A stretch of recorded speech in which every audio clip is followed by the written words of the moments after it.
available for rumen digestion. So it's like the cellulose is there, but it's bound to lignin, and therefore unavailable for rumen fermentation. Same is maybe true for some proteins associated with the cell. Yeah. So it's this complex. So what we actually want to do, or at least that would be very nice, if we can break down these linkages, then the polysaccharides can become available for rumen fermentation. So in a little bit more plastic way, you can see all these, I call these one the goodies. Cellulose, hemicellulose are the goodies, the sugar, the candies for the rumen bacteria, but they are surrounded by a shell of lignin, and yeah, you cannot break through it. The rumen bacteria cannot reach them, cannot use them.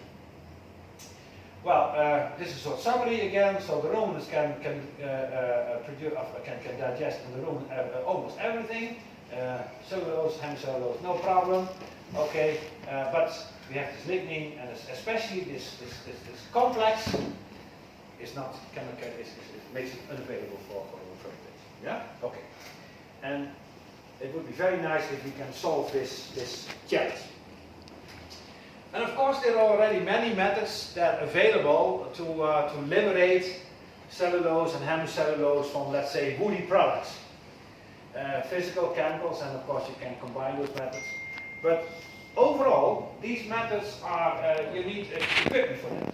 Maybe sometimes even heavy equipment, which is, is not available at the rural farm. You need maybe heavy chemical compounds, which are not available at farm level. So in factory, this works in the factory. But in the practical condition in rural areas, it's difficult to really do this kind of things. But maybe these mushrooms, these white fungi, are a good alternative. Yes? Okay.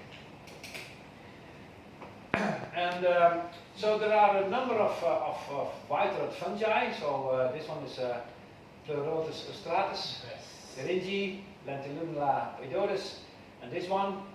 And these ones have a so-called grass status, meaning that, yeah, so generally recognized as safe. So we humans can eat them, and we're still happy and healthy, so then we assume that also the animals can eat them. Yeah, there's no problem. So we thought, okay, maybe we have to do a little bit on this one, because then it's at least safe, huh? Safe method.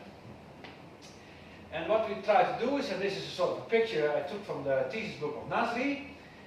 So it works a little bit here. You have the mycelium from the fungi, and this mycelium from the fungi that will liberate a number of enzymes, and those enzymes are able to break down the bindings between lignin and the cellulose and the hemicellulose. So the bindings are gone. At least that's the idea, and then that renders cellulose and hemicellulose available for fermentation. That's the idea. Of course, you have to remember that this mycelium, you can see you start with a little mycelium here, and here it's much bigger.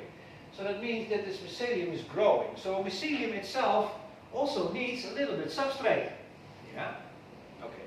So in principle, you will lose a little bit cellulose and hemicellulose, because the mycelium needs some energy to grow, right? And in this respect, we have to consider a little bit the life cycle of the fungi. So if you have, in a circle, it's always difficult to find a starting point, but let's say we start with the spores here, the spores that you can use to incubate biomass, and of course then this will develop in what we call mycelia, and this mycelia, when it's big enough, massive enough, then the fungi will go into what we call a generative stage, which ends in a mushroom with a fruit body. Yes? Okay. And taking this into account, we have to look a little bit carefully to this picture. So here we see the life cycle of the fungi. We start with spores or a very simple mycelium, and here you have the big mushroom. Yes? And here you have the percentage of either lignin, cellulose, and hemicellulose. So when we incubate this woody material with spores, then of course the mycelia starts to grow, but of course it needs energy, this mycelium. So what will it use? Now, there's maybe always a little bit sugar in the woody product, so that's the initial substrate, but then it's finished. And then what the mushrooms are doing is they will produce all these enzymes to break down the lignin, or maybe better, to break down the lignin cellulose complex. Yeah? So at the same time, they will, they're doing that because they want to have a little bit energy. They want to have cellulose. They want to have maybe a little bit hemicellulose, cellulose, hemicellulose.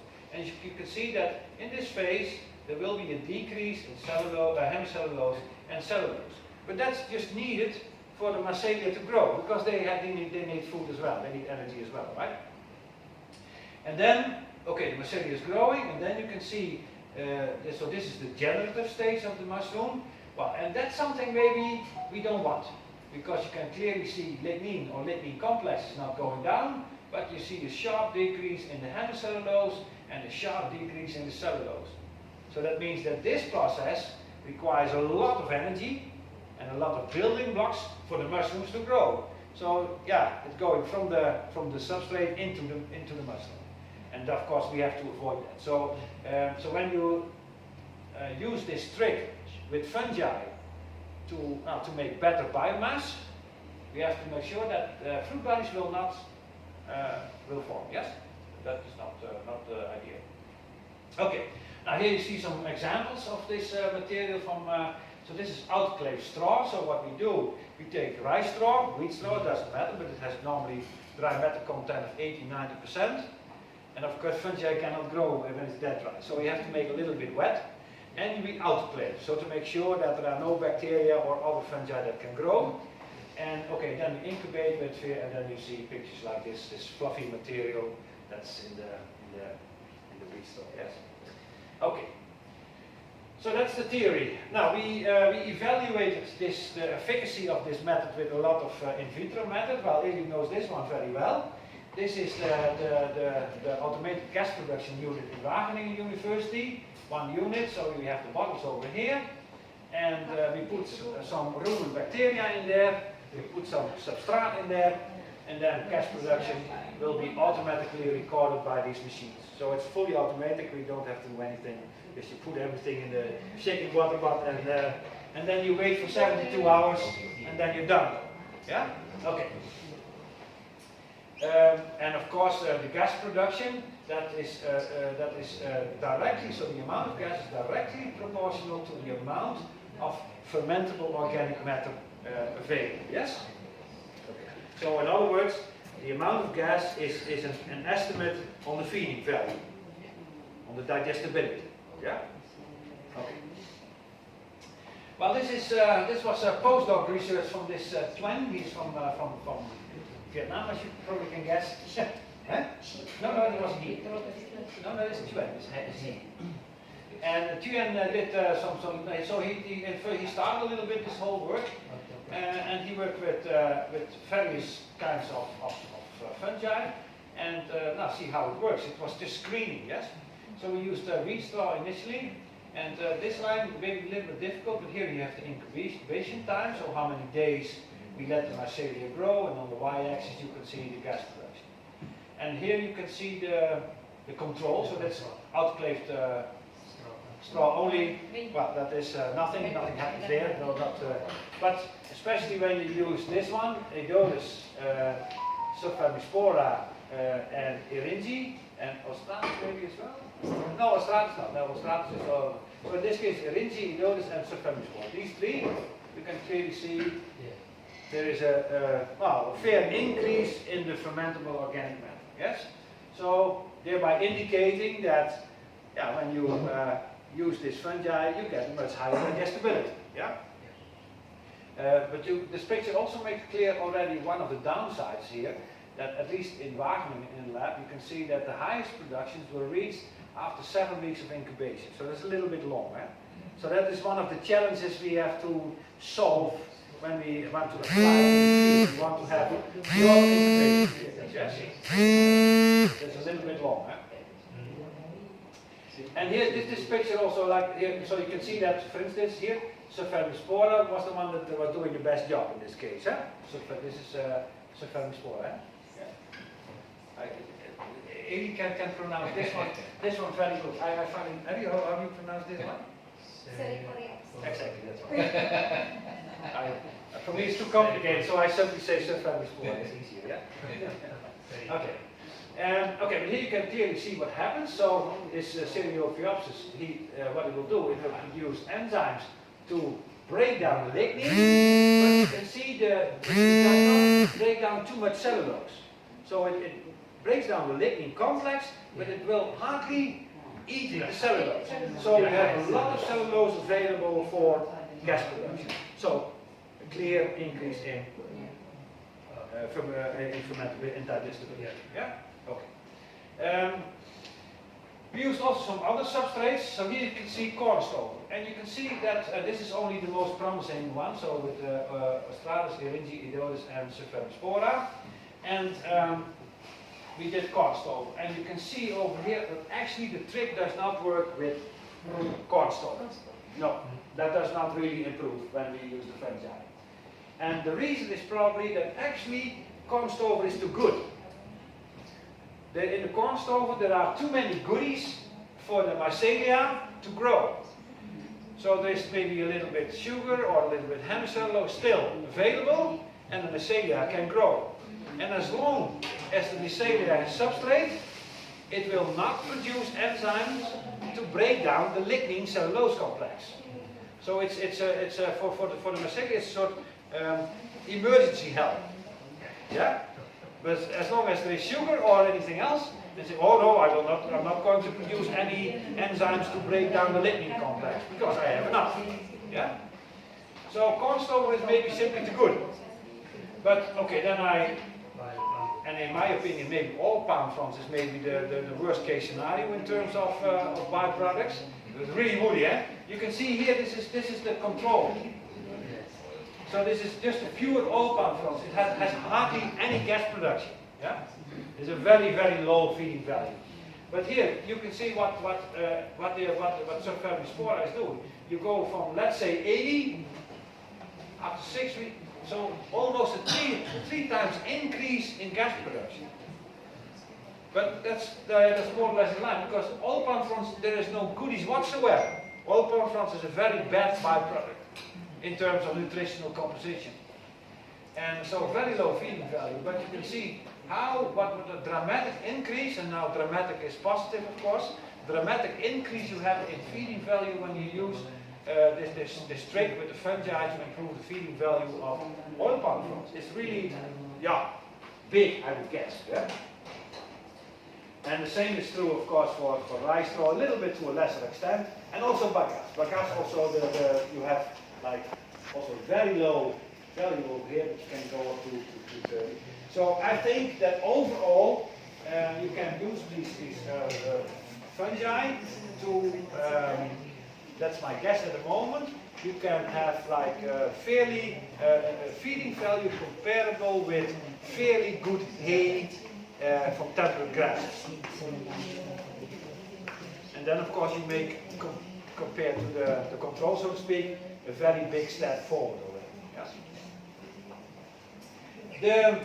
The puzzle is actually not as simple as we thought in the beginning, because the PhD candidate from Malaysia, Nasri, also checked whether strains within species might have different effects.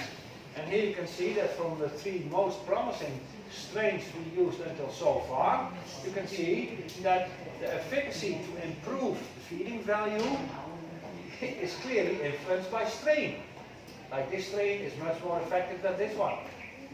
And the same picture over here.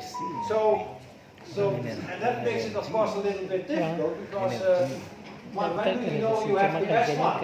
So you have to do a lot of screening activities to find the best combination between substrate and the best strain, best fungal strain actually, to improve the feeding value. So it's a lot of screening involved. But we already did a lot, but maybe yeah, consider this, you never know, but it's okay. But to have a little bit of an idea what would be the maximum? What would be the maximum value on in vitro gas production? Well, when you take pure starch,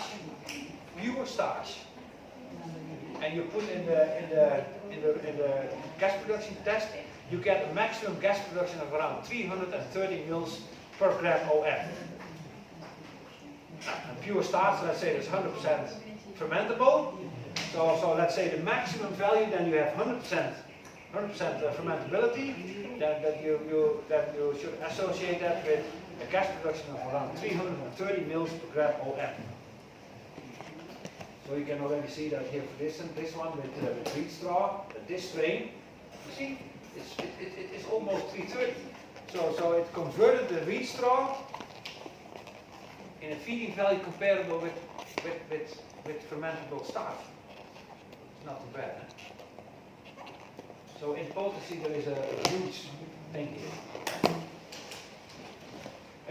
I explained already, huh? So when you have this product and what happens with the chemical composition of the wheat, in this case wheat straw, this is the control, that's an index value of 100. Of course lignin is going down, that's what they do, huh? The bacteria. And you can see that hemicellulose is going down a little bit faster as compared to cellulose. Apparently fungi like hemicellulose better to grow than cellulose. And of course you will lose a little bit right now. So that's all pretty clear from the action of the fungi.